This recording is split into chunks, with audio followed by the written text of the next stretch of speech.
MLA Drew Barnes here, speaking to you from outside the Medicine Hat Remand Center. As you may already know, one of my constituents, Tamara Lich, was recently arrested and is being held here. Tamara is best known for playing an integral role in the successful, peaceful, legal Freedom Convoy protests in late January and February. She has already freely admitted to taking part in a non-violent civil disobedience in her role with the convoy. Her willingness to take a strong stand in defense of the rights and freedoms of our fellow Albertans came at great personal cost to her. Hey, now, we've moved indoors due to the wind sounds in the background and making sure that this important message is clearly heard. And all the sacrifices that Tamara, the truckers, and people that took on the banks made for us. It's a crucial time in Alberta's history. And to continue, in recognition of this, she was recently named and honored with the 2022 George Jonas Freedom Award, presented to her by the Justice Center for Constitutional Freedoms. Now, this award is named after the late Hungarian-born Canadian author, poet, and journalist who emigrated to our country following the 1956 Communist Uprising and Revolution. Some previous winners of the include noted journalists Mark Stein and Christy Blatchford.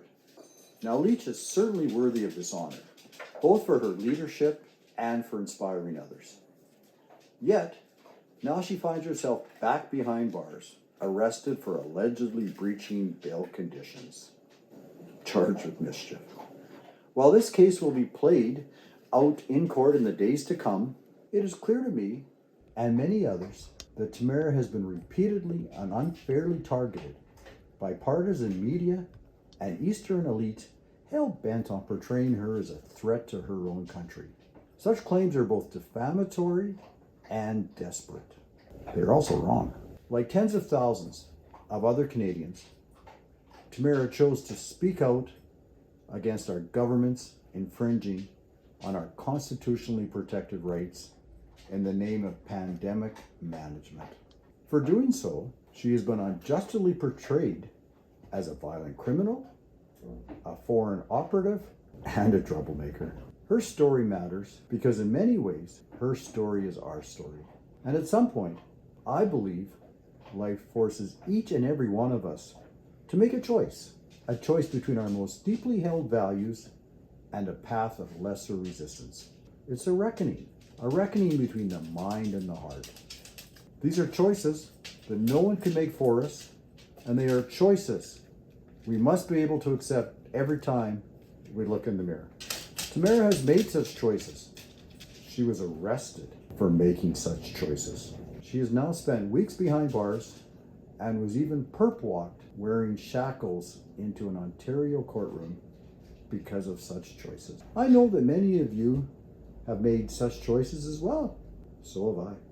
Some people, like our Prime Minister Justin Trudeau, might say that we are prisoners of our own misguided principles. I absolutely disagree. If there is one message I could share with all of Tamara's family, friends, and supporters, it is simple. Our values, our faith, our beliefs don't hold us back. In fact, they are what set us free. To all of the Peaceful Freedom Convoy participants and supporters, those of you who have been unfairly smeared as foreign operatives, racists, misogynists, and members of a small fringe minority, let me say this. Please hold your heads high. You are not prisoners of your principles. And in fact, if there is a prisoner in this country, it is the Prime Minister trapped in the Alcatraz of his own lies. Justin Trudeau may tour the country, handing out taxpayer money and posing for photos. In fact, he does it around the world. But he knows what he did. He chose to segregate our society, our communities, and our families with vaccine passports and stripped hard-working people of their employment with mandatory vaccination policies. He did so knowing full well the public would not accept such infringements of our basic liberties.